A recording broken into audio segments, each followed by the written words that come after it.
Hey everybody, Tom here, and today I want to teach you how to play the Vagabond faction for the game Root. Now this video is a how-to guide and not a strategy guide, not even a little bit. But in this video I want to teach you how to set up this faction and the rules for how this faction is played. Now this video will only be effective if you have a base understanding of how Root works. So if you don't actually know how Root plays, there is a link in the description of this video where I run through the general shared rules for the game. So you may want to check that out before you watch this video. Especially because this faction is pretty weird. They work in their own world. They're a separate creature altogether. And heck, one of the things that makes them unique is in the base game, there's, the faction. But in the Riverfolk expansion, there is a second board so that you can actually have two different Vagabond characters. Now, these boards look almost identical with one small change, and it actually kind of threw me off quite a bit at the beginning. So if you only have one Vagabond, you're going to want to find the board on the back that shows 15 quest cards listed, and it's going to have a third, like it'll have 5 steps listed here, where this third step is related to those quest cards. And if you have the second board, you can see that it doesn't show the quest cards there, and it doesn't have the step listing the quest deck, because the quest deck is shared between the Vagabond characters if you're playing with more than one. But other than that, they're going to kind of have their own set of components. So we're obviously just going to be setting up for one Vagabond. I'll do my best to kind of clarify when you need to keep in mind that there are 2 Vagabonds and so on. But essentially, when you play the Vagabond, the base game comes with 3 characters, and then in the expansion, you obviously have another set of things. And there's actually a full-on Vagabond expansion where you can get a bunch of different characters and a bunch of cute little tokens and all of that stuff. But essentially what you're going to do is, of the different characters that are there, you're going to pick one. Let me just pick kind of what I perceive to be the most basic one. And if you have the full Vagabond expansion, you may want to find the little creature that most closely matches that. We're going to stick with this one here. And now that we have the character, we've returned the rest of the box, we're going to place our pawn in a forest space. So speaking of forests, probably a good time to remind you some of the vocabulary. These spaces here are called clearings, and most factions are going to stay in the clearings. Your Vagabond can either be in the clearings, or they're going to also be able to go to the forests. In fact, we're going to start in a forest, and I don't know strategically where's the best place to start, but let's go ahead and start our Vagabond character here in this forest. And this will be a good moment to point out that setup always happens in alphabetical order. So if any of the factions A, B, or C are also in the game, they would need to set up before we do our setup. But we're going to be setting up now because the way I've got the board set up at this moment, we are going to be playing with factions A, B, and C. So these are the 4 base factions, and in the base game, we would be the last ones to set up. So for now, we've chosen a character, we've put a pawn on the forest, and what we need to do is we need to take these 15 quest cards. They look like this on the back, and they look like this on the front.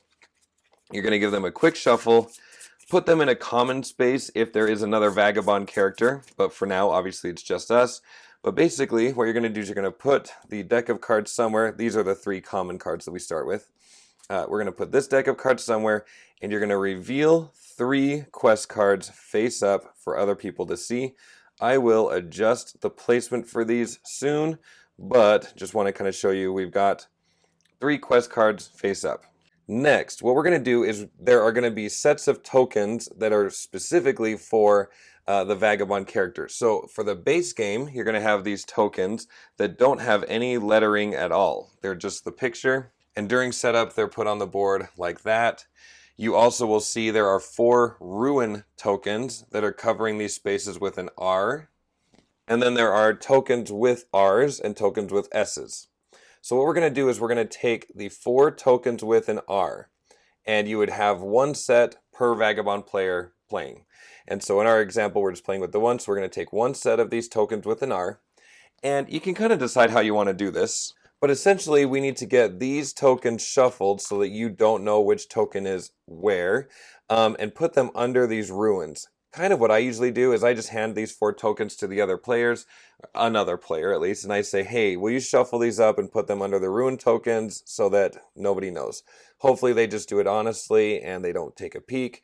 But you could just stack them all underneath and kind of do like a cup moving thing where you shuffle them. But whatever, you just need to get those under there.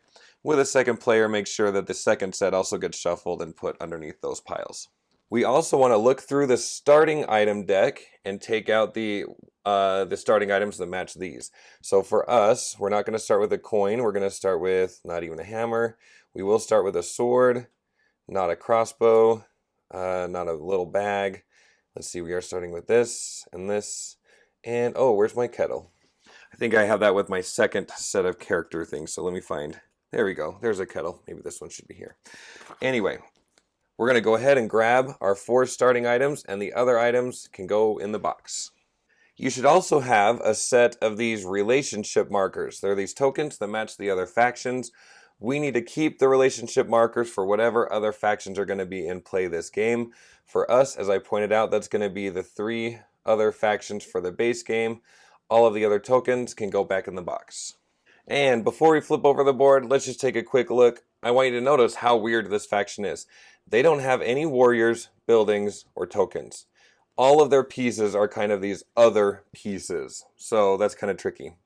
And while they say complexity is moderate, that's probably accurate. But if you, I don't know, they just twist so many of the rules. It's a little bit tricky. We've got a nice summary here, of course. So we're going to go ahead and flip the board over. And what we need to do is we need to put our character card right here. We're going to take the faction, these are relationship markers, and we're going to put them here in the indifferent place.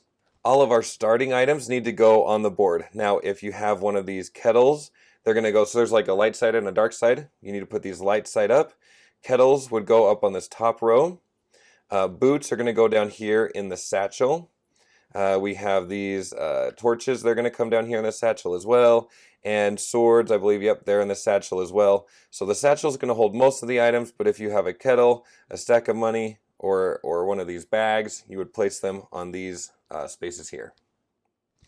Now let me just go ahead and shift this up. We have our overview card that will give you a nice overview. And we have a walkthrough card. If you don't know how to take your first turn necessarily, this will give you a good first turn. But I like to keep my quest cards down here at the bottom, and we can keep our quest deck right there. Every faction starts with 3 starting common cards, which we have here in our hands. I'll be using these as I explain some stuff. And for the most part, I think we're actually ready to start talking about the Vagabond. When thinking about the best way to describe them thematically, I kind of wanted to call them like a mercenary or something, but I probably don't know that I understand the word mercenary well enough to say that's what our Vagabond is. Maybe the best word is just a vagabond. But essentially, while all of these different factions are warring over these various clearings, the Vagabond is going to kind of hop in and out of those various battles. We might be making some friends, we might stab some people in the back, but for the most part, what we're going to be doing is kind of trying to cut deals with people, whether they like it or not.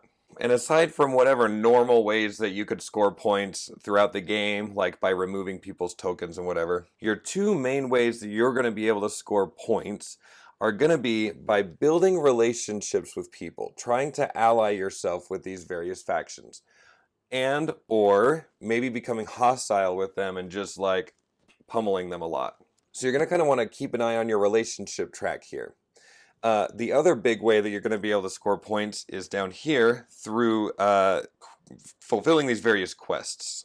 So you'll always have these 3 quest cards out in front of you, and as you are able to complete the quests by flipping over tokens matching what you've got here, you're going to have the option to like draw 2 cards, or you're going to be able to get points, like 1 point per quest card, matching the same color that you've got. I know that's a little bit tricky. We're going to get to that a little bit later. But just as your general overview, your points are going to come from your relationships that you either build or destroy, and by fulfilling these quest cards.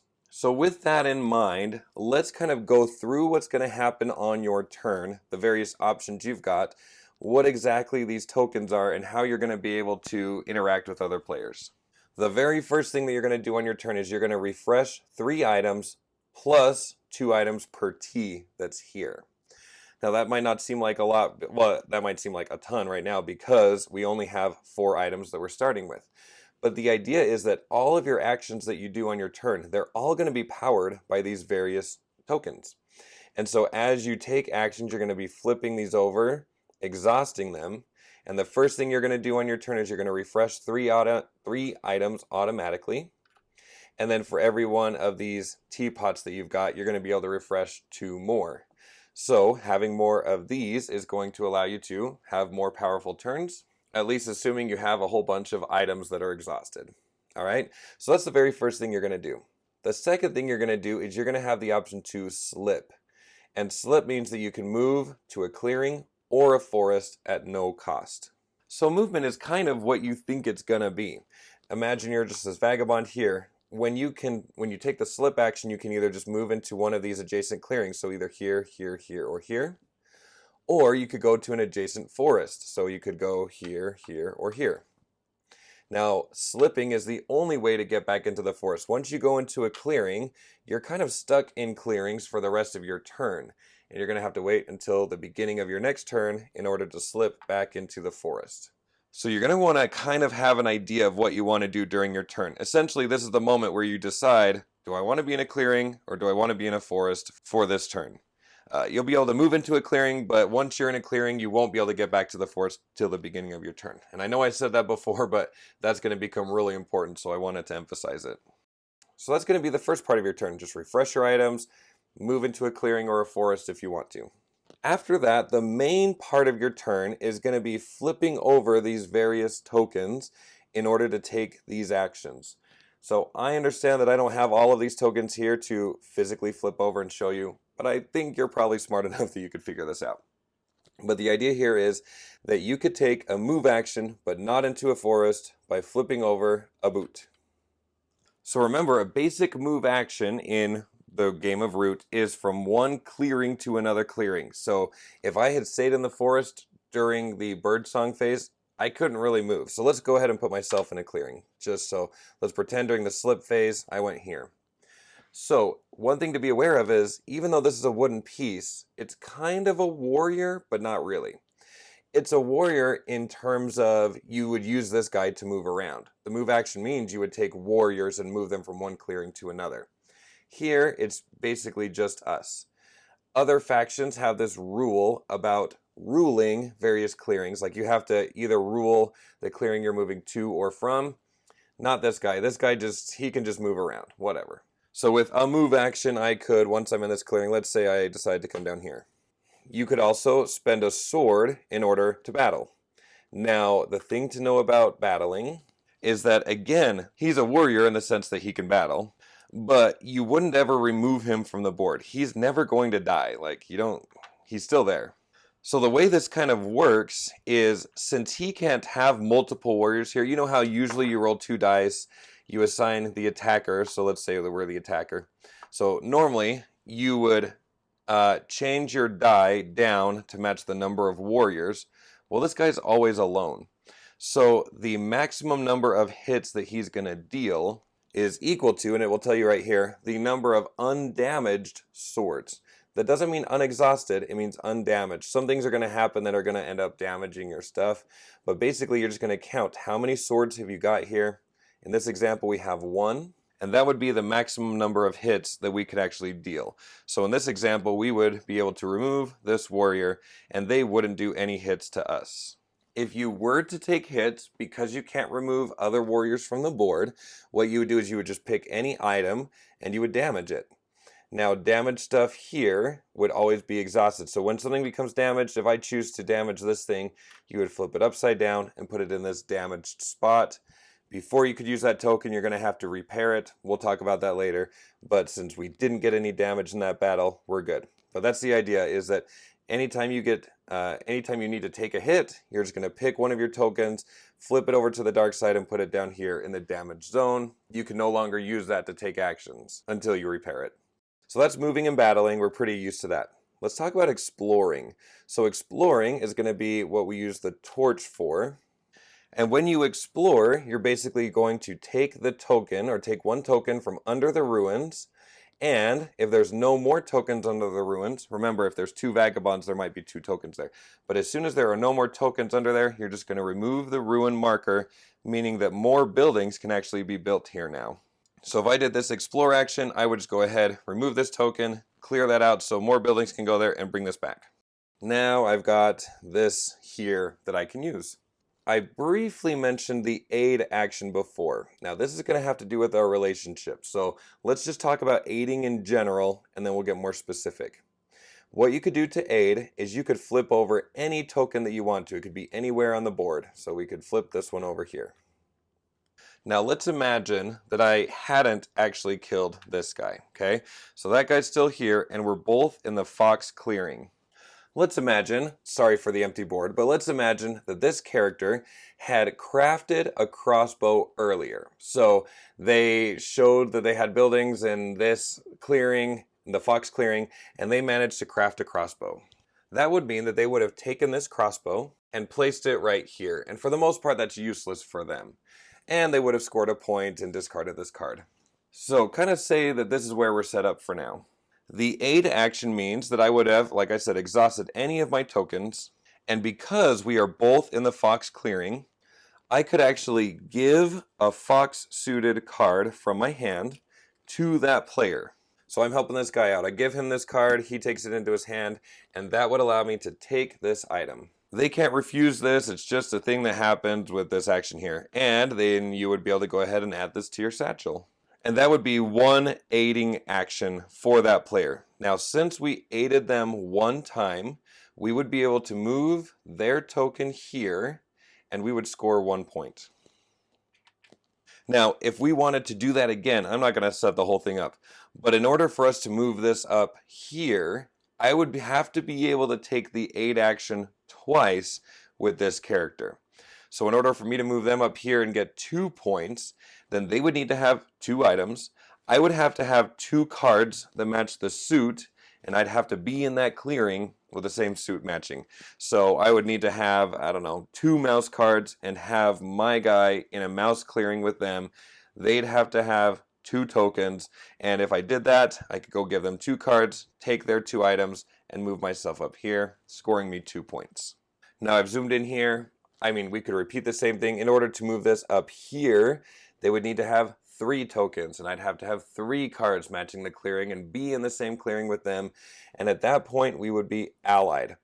I would score 2 points, and there's a little note here that now they're my ally. We're best friends. And what it says is that you can actually move and battle with allied warriors. So let's just imagine that we're allied with these guys for just a quick second. Now, when I take the move action, I actually could bring this guy's warriors with me, and we could battle other factions. And the way this would work is, let's pretend, just for kicks and giggles, let's pretend like the situation looks like this. I'm not going to fight with my ally. Let's go ahead and attack my enemy. What we would do is we would roll these dice. Okay, we're the attacker, they're the defender. And normally, remember how we said you would count your number of swords and you'd have to like tick this down to say, hey, I'm only doing 1 hit. Well, if you're actually allied with somebody, you count your number of swords and the number of your allied warriors all together, and that's going to be how many hits you deal. So since I have 1 sword, and here we have 2 more warriors here, we actually could do 3 hits to this faction, removing them from the board. So that's kind of the power of being an ally, is that all of a sudden you're going to be able to move and bring people along with you. You're going to be able to battle using those warriors and all of that stuff. Now the trick here is, if you receive hits, you'll have the option in this allied situation. So let's go like this. All right, let's say that they could do 1 hit to us.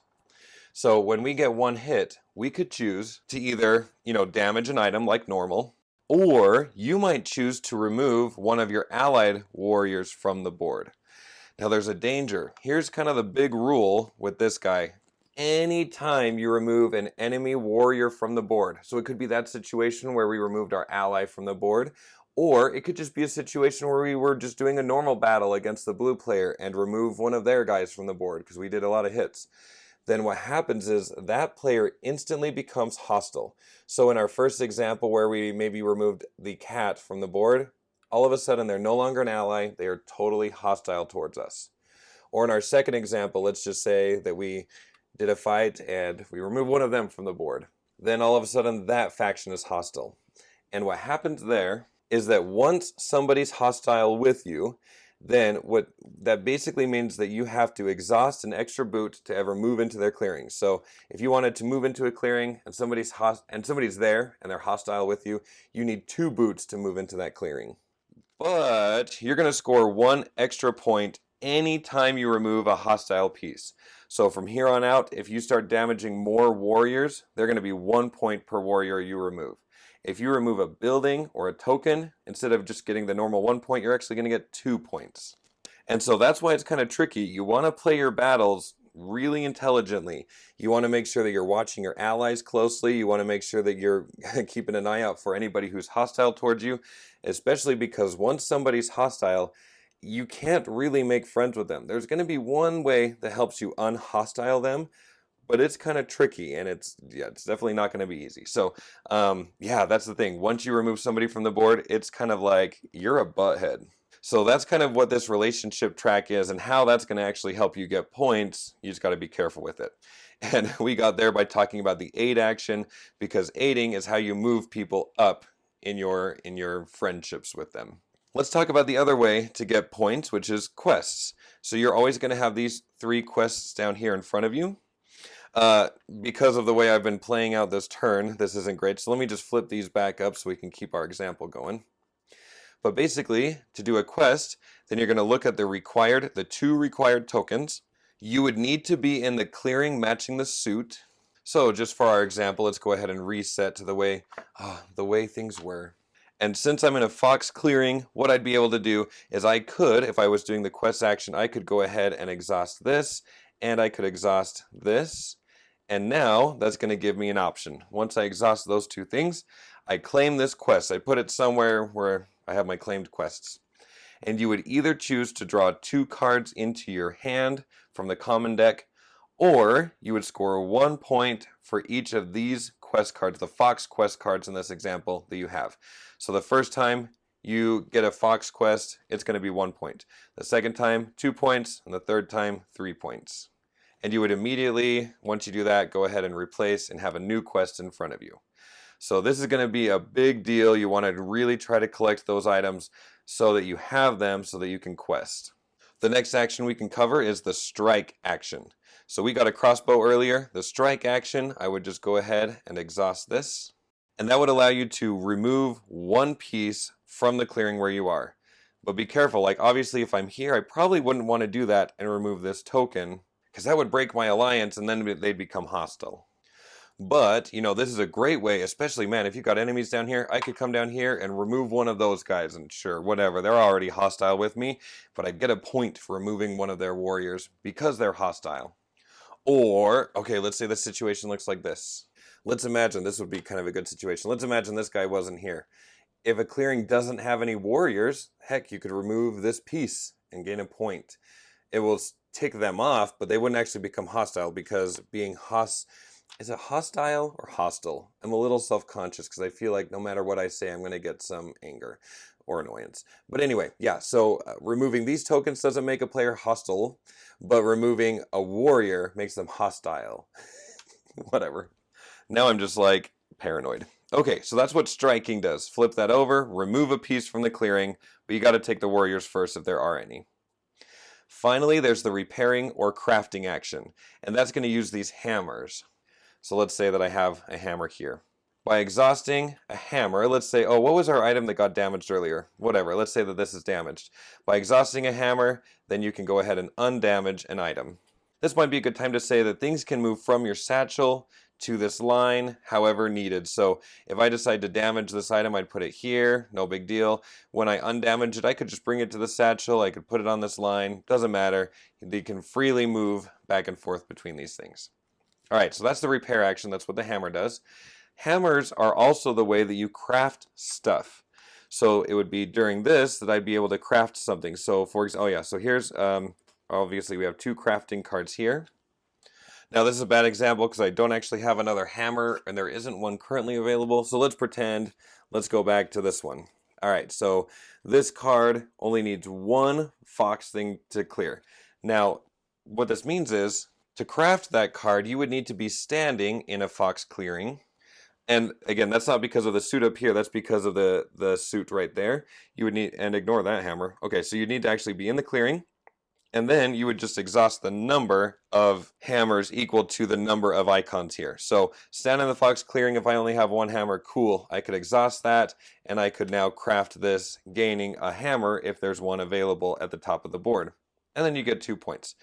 So to craft this item, I would need to be standing in a fox clearing, but I would need to have 2 hammer icons in order to craft this card. So there's one available in the common supply. The thief isn't going to be much of a crafter because they don't start with a hammer. So at most you're going to be able to have the 1 hammer on hand. So just keep that in mind as you're looking at crafting. This guy isn't much of a crafter for the most part. We also do need to talk about the different characters will have one special ability over here.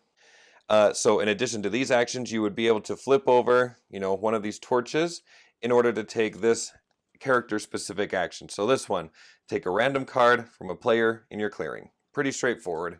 You would just steal a card from them. They just hold out their hand, grab one. So that's the daylight phase. And again, this kind of comes down to that slipping thing. You can only really take these actions if you're in a clearing, which would have to happen. You'd have to decide where you're going to be on your turn. Are you going to be in the forest and camp out? You'll see why in just a second. That might be good. Or you're going to go to a clearing and kind of expose yourself to some dangers, but have more fun. So with that all covered, let's talk about the evening phase. The evening phase basically says that if you're in a forest, you get to repair all items. So that's one reason why you might want to stay in the forest at the beginning of your turn. Skip all of this stuff, because this stuff kind of requires that you need to be in the clearings. But you'd be able to refresh everything that you've got. That's awesome. And then the next thing is you would draw 1 card from the general stack for your hand, plus 1 per coin stack that you've got here. So these coin tokens are going to help you draw more cards in. You would need to discard down to 5 cards in your hand total.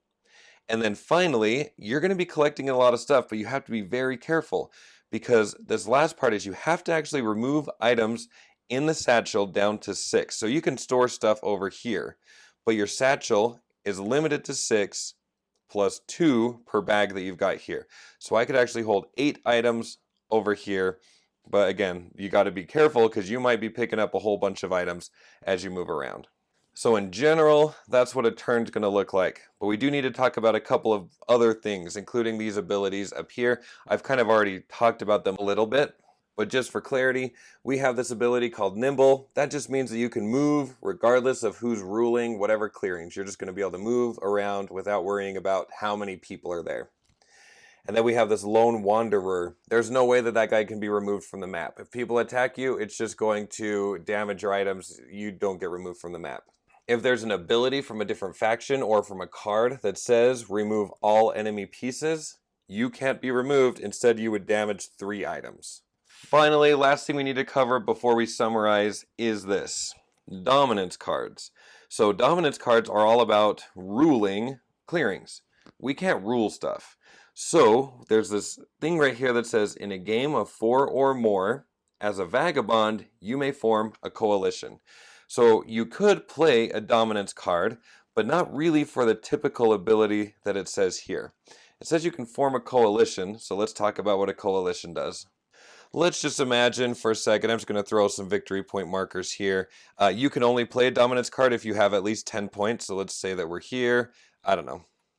Why not? Let's pretend like that's where the points are. When you play a dominance card and therefore form a coalition, what you do is you look at the victory points track, ignoring your own point marker, and you would remove your marker from the board and give it to the player with the fewest points. So here, I would hand this marker to the green player. And they could just put it anywhere. But essentially, this is kind of tying your fate to theirs. If they win, you also win. Now again, you would have to pick somebody who actually had their point marker on here. If the green player had already removed their marker because they had played a dominance card, then they don't count. But that doesn't mean that they can't play a dominance card later. So let's say that we did give our token to the green player. Our fate is tied to theirs. Then later on, they might play a dominance card and remove their token. That just means that if they win dominance, then you also win. And that's essentially what a coalition means. The other thing to know about a coalition is, let's just say that this green character was actually hostile towards us before the coalition, then that's the only way that you'd actually be able to move their token from the hostile spot and put them in the indifferent spot, and then it could go around from there.